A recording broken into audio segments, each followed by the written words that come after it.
This is Haalvu, and you can acquire this weapon from watching TennoCon for at least 30 minutes before Tenno Life happens.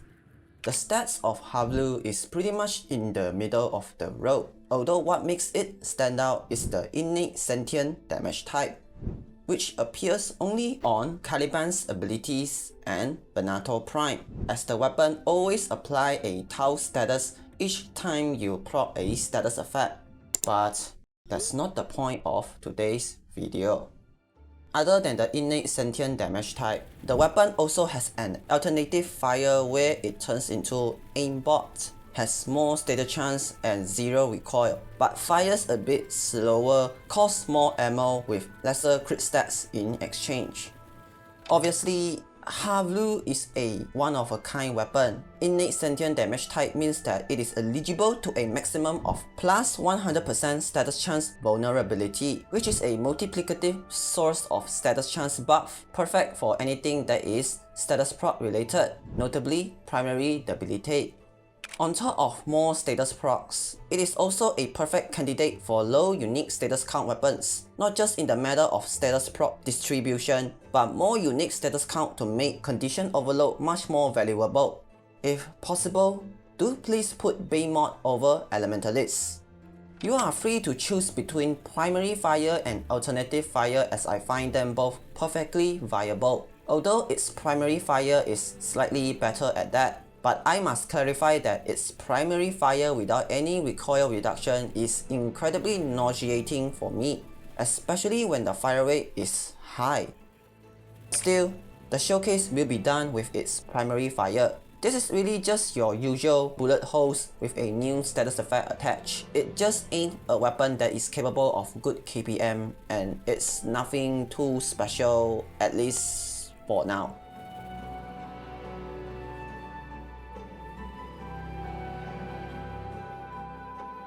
Since we are talking about status chance vulnerability, have you ever asked yourself this question: does it apply to abilities? Unfortunately, it's a no for the majority of abilities. Loss of abilities, for example, Toxin proc on Elemental Ward, are considered as guarantee procs, which means that they are not eligible to status chance vulnerability debuffs. But there's a reason I said majority.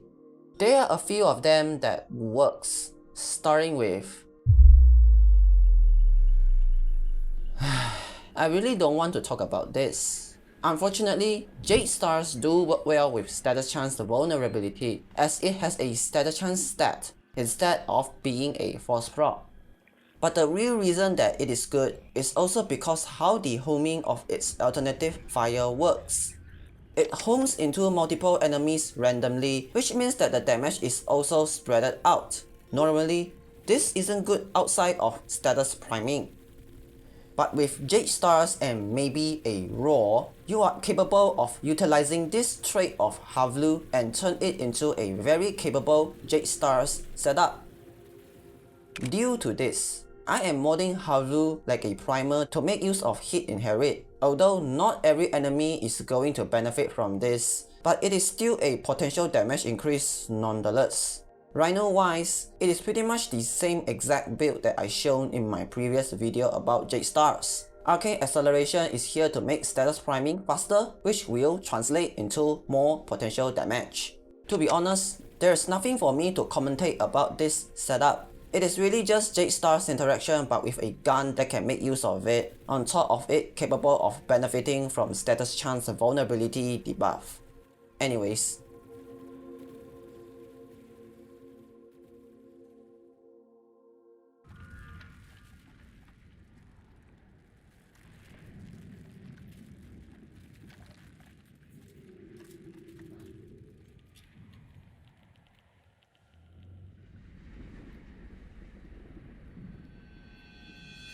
They are always more than what it seems, they said. Jade Stars is cool and all, but how about some abilities you just never considered before that also benefit from the status chance vulnerability? Yeah, they are definitely not something you did try normally, but it is some cool setup that you can attempt to have fun around with. which is a perfect opportunity for me to show some love to Ember.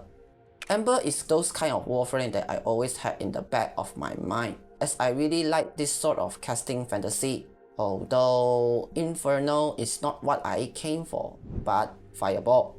Unlike Inferno, Fireball is able to benefit from status chance vulnerability, making the AoE component of Fireball capable of proccing 3 hit status when combined with both Archon Vitality and Max Tau status procs. On top of that, Fireball is also an ability coded as weapon, thus making arcanes like Arcane Arachne a very viable pick for a Fireball setup and the combo system that came along with it. Since it is also hit, the same hit inherit setup will be utilized, although you could choose between more status duration or Bane mod for more damage. For my Ember, I will be using Raw on her and mod as much efficiency as possible. Do please make sure that you have Arcane Arachne to maximize the damage of Fireball and Arcane Concentration to mitigate the duration loss. Obviously, it's not going to be the defining build for Ember, but it is something odd for anyone who is interested to try out, or to give yourself some excuse to cope with the fact that Ember still does not receive a reward or something, I don't know.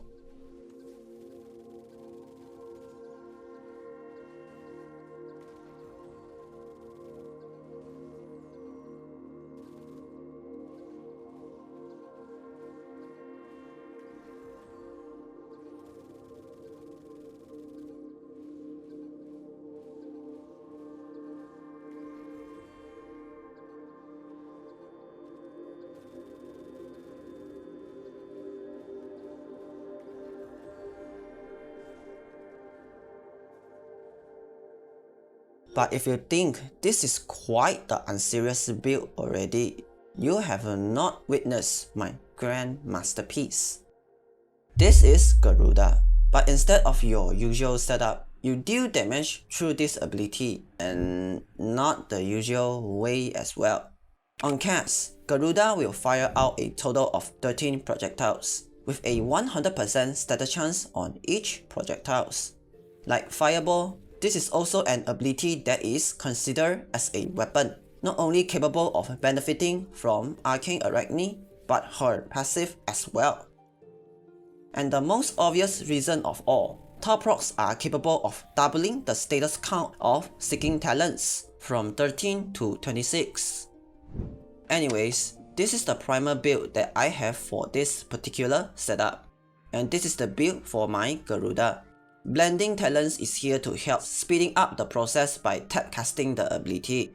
Mode Reconstruct to have infinite access to health, which translates into infinite energy, and Arcane Arachne for the aforementioned reason. Obviously, this is a very meme setup that works well unless the nullifier pulse is up, which disrupts the homing nature of Seeking Talons, which is something that you should pay attention to. Other than that, I have nothing much to comment about this setup.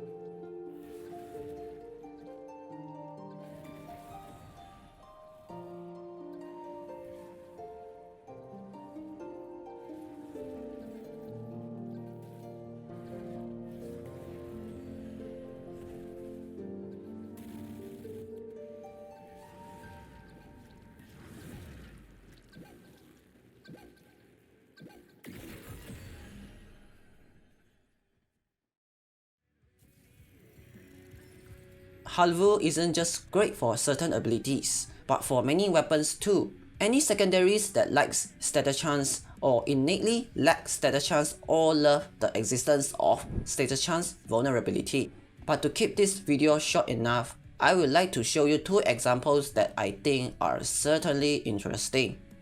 The first one is the Vesper 77, due to its augment leaded gas giving us a fat 300% status chance to work with. Due to this, that head is also utilized to take advantage of the plus 30% headshot multiplier to make gas procs stronger with some QOL like minus recoil. Also, the primer build is the same as before, do please keep this in mind. If levels are low, you don't need any sort of warframe buffs at all. Just prime with Haalvu and point your Vesper 77 at the enemy's head and you are good to go.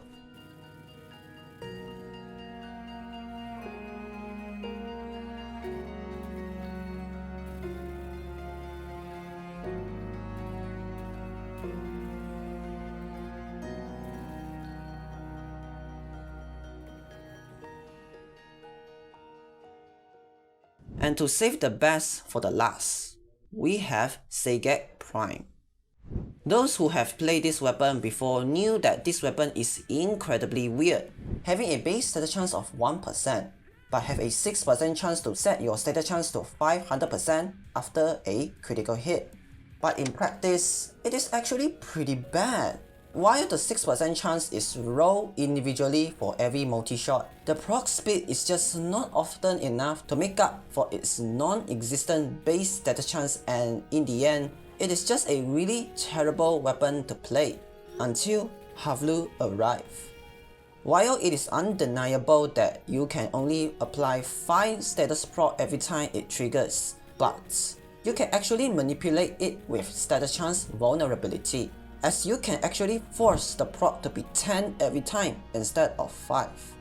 With this information, you can choose to go with this pure slash setup but have some helmet setup involved, notably expedite suffering to turn all slash procs into a single instance of damage. As always, I'm using the same exact build on primer that I have shown at least a few times, even when secondary shiver is involved. The setup is essentially you priming enemies with Haalvu, point weapon at enemy, and then expedite the moment the DOT indicator shows that they will die. That's it.